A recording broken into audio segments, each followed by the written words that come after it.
In this video, I will show you the 5 signs for you to know for sure whether he is right for you, and why this concept of the one is really flawed and getting you stuck around a scarcity mindset. I want you to stick around to the very end of the video because what I have to say today might shock you. It goes against a lot of traditional advice on this topic, which is more focused on looking for signs from him that he's the right one for you, rather than listening to yourself and what actually is truly right for you. So I'm going to show you exactly how to listen for these internal signs so that you know for sure whether they are right for you or not. And if they are, you can start creating a healthy relationship from the ground up. If you're new to this channel, welcome. My name is Amy and I help women in toxic dating and relationship cycles heal their past and connect to their worth so they can create the healthy, secure and loving relationship they desire. And if you want more content on this topic, please be sure to subscribe to this channel, hit the bell button so you get notified when I post new videos twice a week. Now, before we begin, I want to announce that a few spots have opened up for the free one-to-one consult with me for the Love by Design program. So make sure you stick around to the very end of the video for the announcement on how to sign up for that. So you've met someone, you really like them, and you want to know as soon as possible whether they are the right person for you, whether you two are meant to be, and whether they're finally going to provide the space in the relationship for you that you've always dreamed of. Maybe when you're going out on dates together, you're scanning them to see if they look at you in a certain way, or if they say things in a way that might mean they're thinking wedding bells or family or kids. Look, if you are thinking that way, I need you to stop that right now. And this might upset you a little bit because, like I said, I'm going to go against a lot of advice that's currently out there at the moment and say, if you are in this state of mind, you are already setting yourself up for failure in making the most important decision, which is when you decide that that person is right for you to go into a relationship with them. And I'll tell you why. When we're dating someone we really like, we focus more on their behavior and their actions than what we think. In doing this, we're making 2 really bad mistakes in making this decision about whether they're right for us or not. The first thing we're doing wrong is something I call confirmation bias. In focusing solely on them in deciding if they're right for us, we're actually only seeing them through a filter that we have in our own mind of who our perfect partner is. This filter is called confirmation bias. And this is how it works. If we really, really like a person, there are all sorts of chemicals running through our body, and biologically, we are wired to get attached to that person so that we reproduce with them and carry on our species.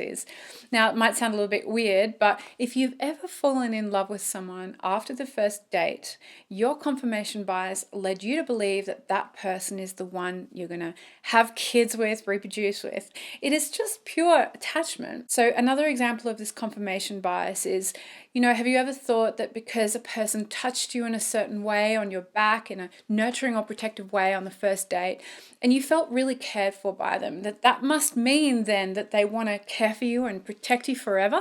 There are a myriad of reasons why they might have touched you in that place on your back. Perhaps they touched their mother on the back in the same way. It's not like they're looking to shack up and be with their mother. So we jump to conclusions in our mind because of this confirmation bias, and it causes us to make all sorts of misconceptions about them, where they're at, how they feel, or how they don't feel. And ultimately, there is a real danger here because we're not actually picking up on signals that are right in front of us, that are really telling us the truth about this person. We are literally projecting our fantasy onto that person by overreading because of these chemicals. We overthink our encounters, our text messages. Have you ever heard of that phrase, fantasy bonding? Look, if any of this rings true for you, then this is a form of fantasy bonding that we can get really good at. And this is often why down the track we totally miss red flags and put up with behavior we shouldn't, because we're not actually seeing the reality of who they really are. The chemicals in our body literally affect our ability to assess them. So if this is landing with you right now, please hit the like button. Let me know in the comments below if you've ever experienced this before, this kind of fantasy bonding that stops us from seeing reality in front of us. The second problem comes down to our self-worth.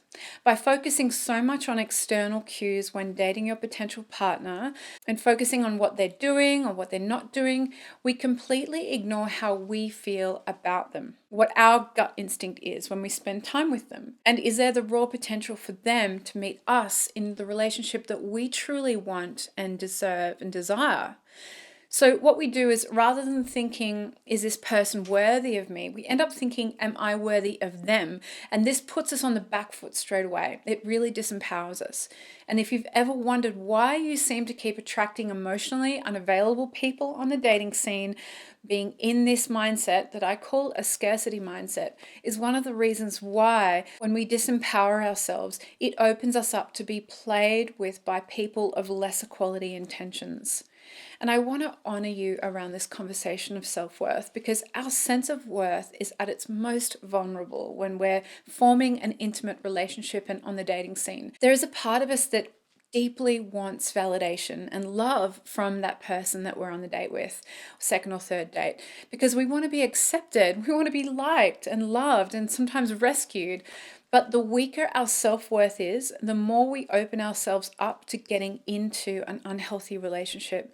So how do we actually identify if this person is the one for me? Firstly, let's blow up this concept of the one. This term plays right into your scarcity mindset, which is possibly in overload because of the adjustment to dating online with COVID. But the reality is that there is an abundance of ones out there that can meet us where we want to be met, but you can't see them because of your current confirmation bias filter. It's kind of like you're trying to date with blackened out glasses. You can only see a tiny bit of the reality. So you've got to ditch the filter. So how do we do that? How do we ditch our subconscious filter? Well, we replace it with a healthy working filter that is purely focused on us, on our feelings and our emotional reality when we're with them, which can only come from knowing firstly what our needs are and our wants in a relationship and in a partner. And for those of you with a massive shopping list of wants and desires that no person on this planet could ever match up against, I need you to pay particular attention to this next part of the video. In all reality, there are only 5 essential core values we need to have in a partner in order to then start building a healthy relationship with them. The rest is preference. The first is a desire for safety. Do they value emotional and physical safety in their relationships? Secondly, mutual willingness. Are they willing to be flexible and influenceable in life in general? Third, mutual respect. Does their actions show respect in their relationships? Number 4, mutual admiration. Do they admire those in their life, private and professional, in their relationships? And number 5, mutual trust. Do they have trust in their close friendships in their life and people that they trust? Now, I know I've given you a list, but I'm not asking you to scan for signs that they keep people safe in their life or that they talk about friends they trust in their life. You can do that, of course, but words sometimes don't match actions. And in emotionally unavailable people, that tends to be the case, which is why we're going to turn this list into a list of internal signs that we're going to look for. You're going to use your instinct and intuition when you're with this person to assess whether you feel safe with them emotionally, to express how you truly feel, or are they shutting you down, even in a teasing manner, or making you wrong in any way, even if it's in a lighthearted way. And physically, do you feel great in your body when you spend an hour with them, or do you get a pain or a sinking feeling somewhere in your gut or somewhere in your body that just doesn't feel right after you've spent time together? Now, as an aside, if you've experienced trauma, you may struggle with feeling physically and emotionally safe with anyone, or any person, not just on a date. So really think about what your resting state is around people in general. And if it's significantly more stressful to be with this person, there's a sign that there's something that's not quite right physically. Your body's picking up on it, and you need to listen to your body. And please, if you've had trauma, please get therapy. Now, do you feel a willingness from them when you're both in conversation? Do they listen to you? Are they interested in your point of view as you go for a walk together, or make decisions about what to do next? Are they willing to flow and work with you as a team, or are they very black and white about what's going on and you're kind of feeling like you've got to do what they want to do? Is it perhaps all about them and how they feel? Next, respect. Now, this is not just in their words here, but in their actions. So, are they respectful of the way they conduct themselves around you? And do you feel respected in your body? Does this match the way they conduct themselves around their friends and family the more you get to know them?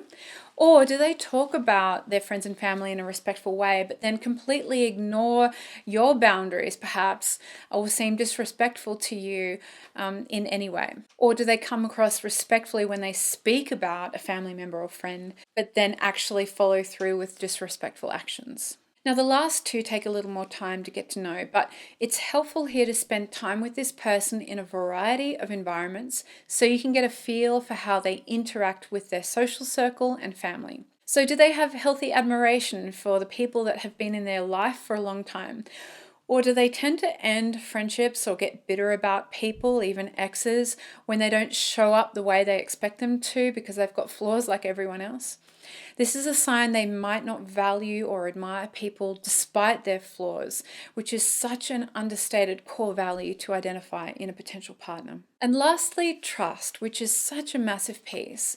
How can we establish if this person values trust? How can we use our instinct and intuition to feel a connection with them around trust? Particularly when we have all these chemicals running through our body, we think we can feel trust in our body around them, but the reality is that it takes months, even years, to truly get to know someone. And often as we build relationship with someone, trust can get broken and then repaired, which only serves to strengthen and grow relationships over time. So what we're really feeling for here is how this person values trust in their relationships, and in particular, repairing relationships that have been broken in their life. So a key part of using these signs is our ability to listen to our own intuition and gut feelings around someone. And it can be a little overwhelming to get started trying to identify all of these signs at once. So before you apply this to the person you've just met or you're in a new relationship with someone, I want you to begin by just noticing how you feel when you're around them. What are the feelings that are coming up? Good feelings, bad feelings, let them arise. Start to listen to your body as you spend more and more time with them. And once you get comfortable with doing that, then start to investigate how safe you feel around them, how much willingness and flow you feel when you spend time around them, and so on. So if we've spent most of our dating and relationship lives solely focused on only what that person's doing, it can take time to create the mental space to listen to ourselves when we interact with them. And this in itself is one of the most useful skills in relationships because it allows us to better communicate our needs and boundaries in relationship. So now you know how to use these 5 internal signs to really identify if your new person is right for you. And if you want to go deeper into this process of creating a truly healthy relationship and learn the exact 3-step process on how to go from anxious and insecure to secure in relationships, you can join me in my masterclass right above my head and down below this video. You can also meet me personally in my free Facebook group at the link below, where you can also submit your application for the free one-to-one consult. And if you have any questions or points that you need me to clarify, please leave a question down below this video. I would love to hear them from you, and I will be in the comments. And if you found this video helpful and valuable, please click the like button to really help this channel out, and also subscribe for more content like this one. For now, I will see you in the next video.